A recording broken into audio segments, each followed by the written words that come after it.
Dear moms, I welcome you to a unique series of Teddy Bear where you are going to have solutions related to your preschool learners. So today we are going to understand the concept of scribbling.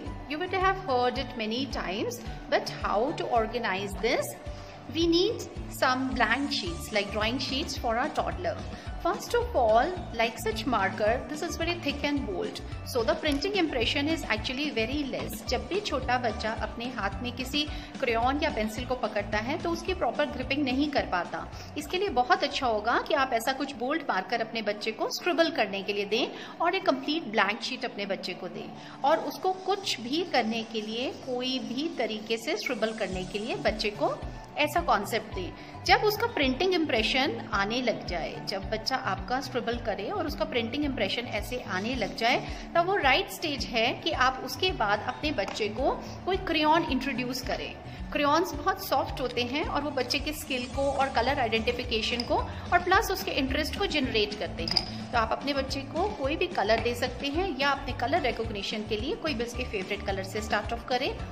अब आपको scribble करने के लिए बच्चे को crayon देना है.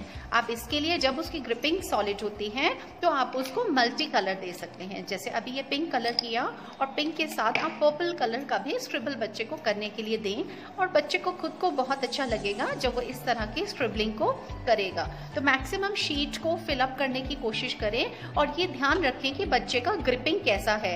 ऐसे और किसी और तरह का ग्रिपिंग जो है वो लेटर ऑन उसका हैबिट ना बन जाए. तो उसके लिए जरूरी है कि आप उसकी ग्रिपिंग को चेक करें कितना पार्ट बच्चे ने क्रेयॉन का लीव आउट करना है, जिससे उसकी जो ग्रिपिंग है थंब और उसके फिंगर का वो बहुत अच्छे से इंप्रेशन दे रहा है शीट के ऊपर. इसके बाद मॉम्स आपने ऐसे किसी तरह का एक उसको ब्लैक बोर्ड या स्लेट या ऐसा कुछ भी आपने उसको पीस प्रोवाइड करना है जिसको वो चॉक या स्लेट की सहायता से उसको स्क्रिबलिंग का कॉन्सेप्ट उसके ऊपर सीखे. क्योंकि ये ब्लैक एंड व्हाइट का कॉन्सेप्ट जो होता है वो बच्चे को बहुत फैसिनेट करता है और अगर वो इसको प्रेस भी नहीं करेगा तब भी उसका इंप्रेशन बहुत अच्छे से इसके ऊपर आता है. एज वेल एज बच्चा उसको इरेज करना, उसको ये भी बहुत यूनिक और बहुत ज़्यादा अच्छा लगता है. तो इस तरह की एक्टिविटी जो है अपने बच्चे को ड्राइंग शीट्स करने के बाद आप उसको स्क्रिबलिंग जो है वो ऐसी स्लेट के ऊपर जरूर ट्राई आउट करें. डियर पेरेंट्स, इसके बाद आ जाता है कि जो हमारा कॉन्सेप्ट था बच्चों का, to teach how to hold the pencil. फिर this I always want to tell to the parents कि आप अपने बच्चे का ग्रिपिंग जो है उसको फॉर्म जरूर रखने की कोशिश करें. ओके, तो इसके साथ बच्चे को स्क्रिबलिंग दीजिए.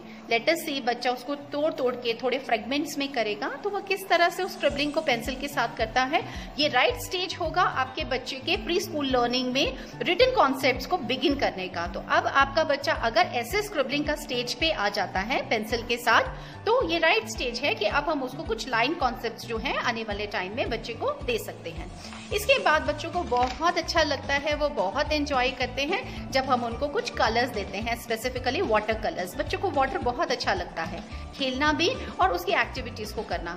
तो यही स्क्रिबलिंग का कॉन्सेप्ट जैसे कि हमने स्टार्ट किया था मार्कर से, पेंसिल से और चॉक से, तो अब हम यही स्क्रिबलिंग का कॉन्सेप्ट बच्चे को सिखाएंगे वाटर कलर से. तो हम बच्चे को कुछ स्ट्रोक्स डालने के लिए देंगे वाटर कलर से और वो बच्चा ब्रश की सहायता से कुछ ऐसे स्क्रिबल के करके शीट में ऑर्गेनाइज करेगा. इसके लिए आप बहुत सारे ब्राइट कलर्स अपने बच्चे को जरूर दें और उसको अपना ही क्रिएटिविटी माइंड जो है क्रिएटिव उसको डेवलप करने के लिए दें. And this just believe me it comes very nicely.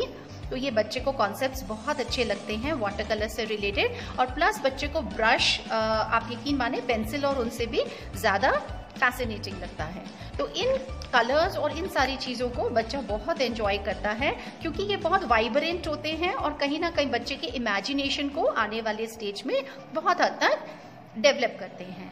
Dear parents, इसके बाद क्योंकि ये आपके बच्चे की फर्स्ट क्रिएटिविटीज़ थी तो मैं चाहूँगी कि आप इसको बच्चे को दिखाएं कि ये उसकी क्रिएटिविटी है. इसके लिए आप क्या कर सकते हैं, जो भी आपके टॉडलर ने एक्टिविटी किया है उस एक्टिविटी को आप कोई शेप देकर उसको ग्रीटिंग कार्ड के रूप में आप बच्चे की मेमोरीज का पार्ट बनाएं. जैसे देखिए कि मैं इसको यहाँ पर कोई शेप दे रही हूँ. ठीक है, तो आप भी इस तरह का कोई शेप दे सकते हैं और सिजर की हेल्प से आप उसको कट करें. अब आप इसके लिए अपने बच्चे को क्या सिखाएंगे, कुछ वोकैबुलरी वर्ड्स, क्योंकि बच्चा जब बिगिनिंग स्टेज के ऊपर होता है तो जो जो ऑब्जेक्ट्स आप अपने बच्चे को क्रिएटिवली दिखाते हैं उनके वोकैबुलरी वर्ड्स बच्चे को बहुत अच्छे तरीके से आते हैं। अभी मैं इसको एक और शेप के अंदर कट कर लेती हूँ, तो अब हम इसको भी कट कर लेते हैं। ठीक है, तो जैसे आप इसको कट करेंगे तो बच्चा आपका पूछेगा कि मम्मा ये क्या है, तो आप उसके लिए सरप्राइज रख सकते हैं कि हम आपको दिखाते हैं कि ये आपकी क्या क्रिएटिविटी है, और प्लस हम इसके साथ ही इसका वोकैबुलरी वर्ड को भी लर्न करेंगे। अब आप देखिए, जैसे ये जो शेप है, इस शेप को आप बटरफ्लाई भी बना सकते हैं और प्लस ऐसे करके बच्चे के लिए क्लाउड बना सकते हैं। तो इसके लिए आपको फेविकॉल का जरूरत होगा and then you can paste it, और आप यहाँ पर ग्रीटिंग कार्ड का कोई हेडिंग दे सकते हैं।